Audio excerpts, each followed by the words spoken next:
আজকে আমি যখন কাজে বেরিয়েছি, আমাদের হটন রোড, আসানসোল বাজারের মুখে যে হটন রোড, যে মেন হটন রোডের মুখ, যেখান থেকে মানুষ মেন যে হাসপাতাল, সরকারি হাসপাতাল আমাদের, সেই হাসপাতালে যাওয়ার one of the main road, bus স্ট্যান্ডে নেমে লোকে সেই হাসপাতালে যায়।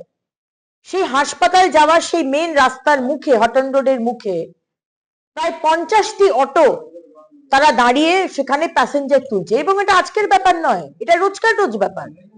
এই যে লেন যেটা হসপিটালের দিকে যাবে সেটা কমপ্লিটলি জ্যাম। অ্যাম্বুলেন্স দাঁড়িয়ে রয়েছে, সাইরেন বাজাচ্ছে, মানুষজন দাঁড়িয়ে রয়েছে, কিন্তু জমিদার বাবুরা, লাট সাহেব, সব অটোওয়ালার ড্রাইভার, তারা সব দাঁড়িয়ে থেকে তারা সব প্যাসেঞ্জার তুলছে। ওটা তো প্যাসেঞ্জার তোলার জায়গা নয়।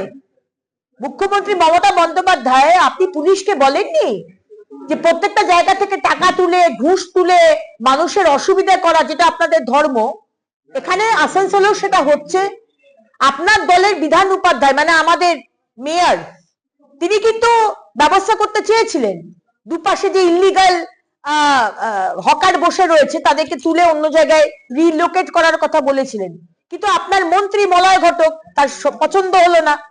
আপনাদের দলের মধ্যেই তো গোষ্ঠী কোন্দল, মানুষের সুবিধা করবেন কি করে? একজন কেউ কিছু করতে চাইলে অন্যজন করতে দেয় না। আমার সে বিষয়ে যাওয়ার দরকার নেই।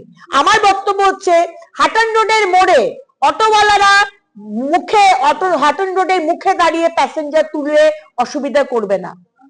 সেখানে জ্যাম হচ্ছে, সেখানে অ্যাম্বুলেন্স দাঁড়িয়ে থাকছে, আর আপনার পুলিশ দাঁড়িয়ে দাঁড়িয়ে দেখছে। কি ল অ্যান্ড অর্ডার মেনটেন করছেন আপনারা?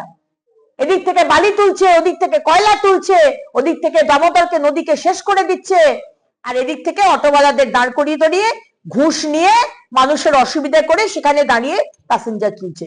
এগুলো আমরা করতে দেব না। 1 ঘন্টা সময় দিয়ে এসেছি, আমি আবার ওই রাস্তা দিয়ে যাব। যদি আমি দেখি যে ওইখানে অটোওয়ালাদের দাঁড় করিয়ে আবার প্যাসেঞ্জার তুলছে আর মানুষ টেনে অসুবিধা হচ্ছে, আপনি লিখে রাখুন, আমি কিন্তু রাস্তা অবরোধে নামবো। মানুষের জন্য, মানুষের অসুবিধা হোক, এটা আমি হতে দেব না।